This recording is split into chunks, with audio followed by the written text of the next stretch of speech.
Assalamualaikum warahmatullahi wabarakatuh. Di sini kami dari kelompok 5 akan memaparkan materi tentang pasar bisnis, yaitu perilaku pembelian bisnis. Kelompok 5 terdiri dari Nur Fahima, Nur Marina Amrita, Putri Rahma Yuliantika, Ismi Afifa, dan Trisa Atmawijaya. Saya di sini akan menjelaskan definisi dari pasar bisnis. Pasar bisnis adalah semua organisasi atau lembaga yang membeli barang dan jasa untuk dipergunakan dalam memproduksi produk lanjutan atau dengan tujuan dijual lagi dan disewakan kepada pihak lain dengan mengambil untung. Apa sih perbedaan dari pasar bisnis dan pasar konsumen? Pasar bisnis adalah pasar yang terdiri dari individu atau lembaga yang membeli barang untuk proses lanjutan dan dijual lagi dan tidak langsung secara dikonsumsi oleh konsumen. Sedangkan pasar konsumen adalah sekelompok pembeli yang membeli barang-barang yang tujuannya untuk dikonsumsi langsung.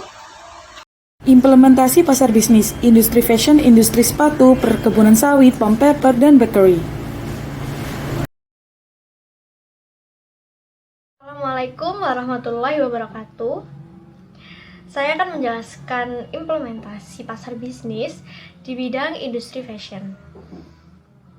Baik, di industri fashion sendiri pengembangannya itu dimulai dari yang pertama industri serat, di mana di industri serat ini akan menghasilkan produk berupa serat alam maupun sintesis yang nantinya akan diubah menjadi benang. Pada industri benang nanti serat ini akan diolah menjadi produk berupa benang yang berkualitas tinggi yang nantinya akan dibuat menjadi kain. Ada kain tenun dengan ditenun atau rajut, bisa non-woven, dyeing, printing, dan finishing. Setelah di industri kain telah dihasilkan kain, maka nanti kain tersebut akan diolah kembali menjadi sebuah pakaian, menjadi fashion model, bisa akan didistribusikan di tailor atau nanti penjahit yang akan mengolah kain tersebut menjadi pakaian. Setelah itu maka akan ada fashion model gitu. Untuk memperkenalkan produk mereka, brand mereka, maka bisa menggunakan jasa model untuk mengenalkan brand sehingga nanti konsumen tahu tentang produk tersebut dan akhirnya produk tersebut sampai pada konsumen. Sekian dari penjelasan saya. Terima kasih. Wassalamualaikum warahmatullahi wabarakatuh.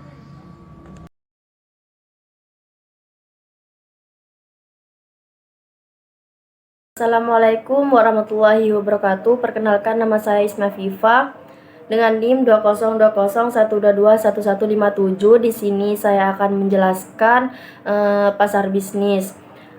Misalnya untuk pembuat sepatu, sebuah pabrik sepatu memerlukan bahan baku yang diperlukan dari para pemasok.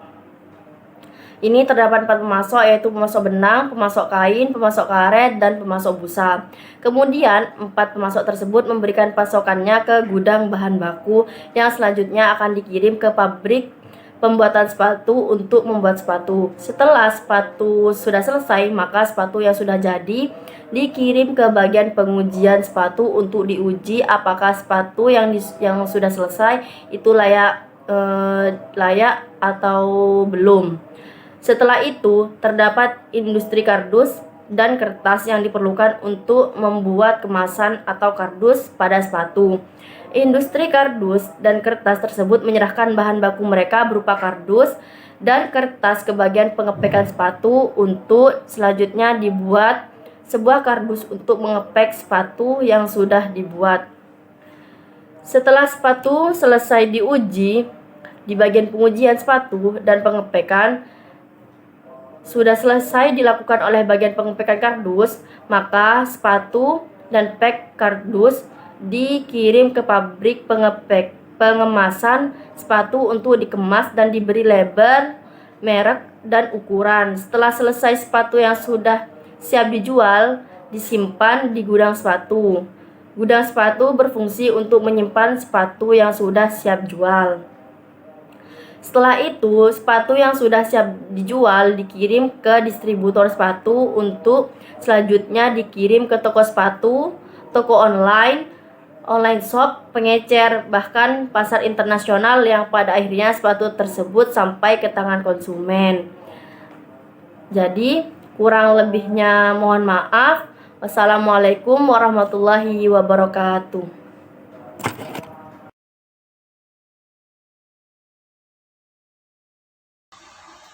Saya akan menjelaskan implementasi dari pasar bisnis di perkebunan sawit hingga menjadi produk coklat batangan. Yang pertama, dari kebun kelapa sawit, petani memanen hasil kelapa sawit CPO, kemudian dikumpulkan dalam gudang penyimpanan. Setelah dikumpulkan di dalam gudang penyimpanan, kelapa sawit selanjutnya diangkut menuju pabrik minyak sawit. Dari sini kita tahu proses pasar bisnisnya, yakni petani tidak langsung menjual hasil panennya ke konsumen, akan tetapi hasil panen dari petani kelapa sawit dijual lagi ke perusahaan minyak sawit agar menjadi minyak. Selanjutnya dari pabrik minyak sawit, kemudian minyak sawit dilakukan pengolahan kembali untuk disuling. Dari sini membutuhkan beberapa peralatan yang canggih. Bisa jadi minyak sawit mentah tersebut diekspor ke luar negeri untuk proses penyulingan. Selanjutnya, setelah minyak sawit mentah ini disuling, kemudian minyak sawit yang setelah jadi dijual kembali ke pabrik pembuatan makanan. Setelah dilakukan proses bisnis, pembelian bisnis selanjutnya, minyak sawit menjadi produk yang layak dikonsumsi. Bisa jadi menjadi minyak sayur untuk ibu-ibu rumah tangga untuk menggoreng, atau bisa juga minyak sawit dijual lagi ke pabrik kosmetik, perusahaan kosmetik, atau juga bisa dijual kembali ke perusahaan sabun dan lain sebagainya yang membutuhkan basic minyak sawit atau minyak kelapa. Kemudian setelah menghasilkan minyak sawit, minyak sawit dicampur dengan beberapa bahan lain agar bisa dikemas, agar bisa dijadikan produk lanjutan untuk menjadi coklat di perusahaan coklat tersebut. Kemudian setelah itu coklat bisa dijual ke distributor atau agen, sehingga terakhir baru menyampe ke customer. Nah, dari sini proses pasar bisnisnya, yakni dari kelapa sawit, dari petani kelapa sawit tidak langsung menghasilkan produk yang bisa langsung dikonsumsi oleh customer. Akan tetapi produk dari petani kelapa sawit mengalami penjualan kembali atau menghasilkan produk lanjutan yang diolah di perusahaan-perusahaan lain untuk menghasilkan produk yang bisa dijual ke konsumen secara langsung.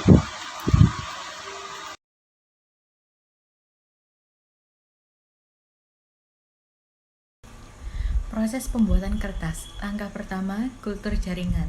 Para peneliti melakukan cloning pada pohon-pohon terbaik yang telah ditanam, seperti memiliki sifat serat yang baik dan tahan terhadap hama dan penyakit. Sampel ini kemudian melalui tahap penggandaan, di mana setiap pucuk digunakan untuk menghasilkan ribuan bibit tersendiri. Bibit terbaik akan memasuki tahap perpanjangan. Dalam tahap ini, mereka akan tumbuh menjadi planlet yang sudah cukup kuat untuk berada di luar ruangan. Planlet adalah tanaman mini yang tumbuh secara aseptik dalam kondisi terkontrol dan telah memiliki batang, akar, dan daun serta sudah melakukan respirasi dan fotosintesis. Langkah yang kedua, kebun bibit. Di sini, planlet dari kultur jaringan bersamaan dengan potongan kayu tipis yang dihasilkan di kebun bibit tumbuh menjadi pohon muda yang tingginya sekitar 20 hingga 26 cm. Proses yang memakan waktu selama kurang lebih 2 bulan. Selama proses ini, pohon muda tersebut akan mendapatkan perawatan yang teliti dari para staf kebun bibit. Langkah yang ketiga, perkebunan terbarukan. Pohon muda dipindahkan ke perkebunan terbarukan di mana mereka akan tumbuh selama kurang lebih 5 hingga 6 tahun mendatang. Pohon-pohon ini akan menyerap CO2 sebagai bahan baku utama untuk tumbuh dan menyediakan oksigen ke udara hingga mereka siap dipanen. Setelah dipanen, perkebunan akan ditanam dengan pohon muda yang baru dan siklusnya akan terulang kembali. Langkah yang keempat yaitu proses pengolahan. Di sini batang kayu yang telah dipanen kemudian dipindahkan ke pabrik pulp. Lalu batang kayu itu akan dimasukkan ke dalam debarking drum. Tujuannya di sini untuk menghilangkan kulit kayu. Karena jika tidak dibersihkan, kotoran yang menempel tersebut akan membuat kayu lebih sulit untuk diproses. Batang-batang kayu yang telah dibersihkan kemudian dipindahkan ke dalam pemotong kayu yang akan memotongnya menjadi bagian-bagian yang lebih kecil. Biasanya idealnya sepanjang 7 hingga 45 mm dengan ketebalan tidak lebih dari 8 mm. Lalu potongan-potongan kayu tersebut akan dimasukkan ke dalam digester, yaitu di mana seluruhnya akan dimasak dalam suhu 170 derajat Celcius untuk melepaskan lem alami yang mengikat serat kayu menjadi satu. Dalam tahap ini, campurannya adalah pulp yang akan dikeringkan menjadi produk bervolume tinggi seperti kertas koran. Namun, untuk menghasilkan produk berkualitas tinggi seperti kertas tulis, dibutuhkan beberapa proses lagi. Selanjutnya, langkah kelima yaitu proses pembuatan kertas. Di sini, pulp akan dimasukkan ke dalam mesin pembuat kertas yang membentang hampir 4 kali lipat panjang kolam renang Olimpiade. Pulp melewati mesin tersebut dengan kecepatan sekitar 90 km per jam. Sambil dipanaskan untuk menghilangkan sisa air, sebelum akhirnya diratakan menjadi lembaran, kertas tersebut kemudian digulung menjadi gulungan jumbo kurang lebih selebar 8,5 meter. Lalu langkah keenam yaitu proses pemotongan. Tahap selanjutnya adalah proses pemotongan, yaitu tadi kan sudah menjadi gulungan jumbo, lalu akan dipotong ke dalam ukuran yang menyesuaikan produk akhirnya. Langkah ketujuh, produk siap edar. Pada tahap ini, kertas yang sudah dipotong sesuai ukuran yang diminta akan dikemas dan dikirim kepada para pelanggan.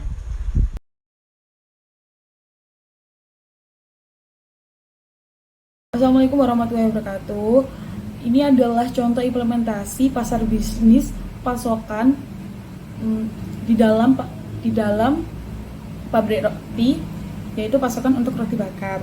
Sebelum diproses jadi roti bakar, ada proses-proses yang dilewati, di mana pada mulanya sebelum menjadi roti, bahan utama dari roti adalah gandum. Setelah itu gandum dilanjutkan atau ditaruh di tempat gudang gandum, koperasi gandum itu.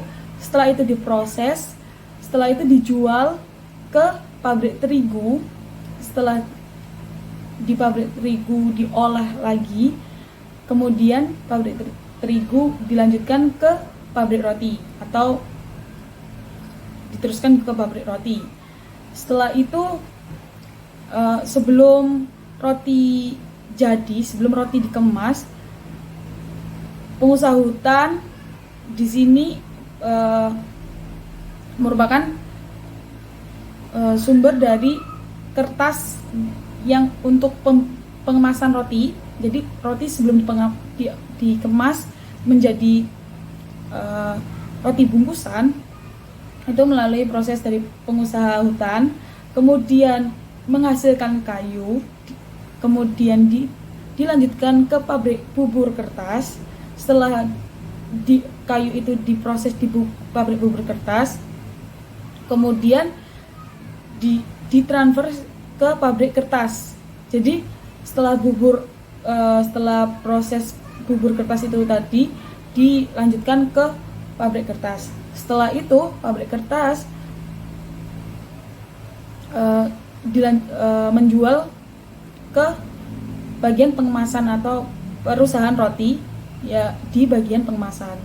Setelah itu kertas pengemasan dan roti sudah jadi, dilanjutkan ke roti sebelum didistribusikan. Jadi dicek roti keamanannya. Setelah distribusi, setelah itu dilanjutkan atau dikirim ke toko-toko makanan. Setelah itu dilanjutkan kepada konsumen. Sekian, terima kasih. Assalamualaikum warahmatullahi wabarakatuh.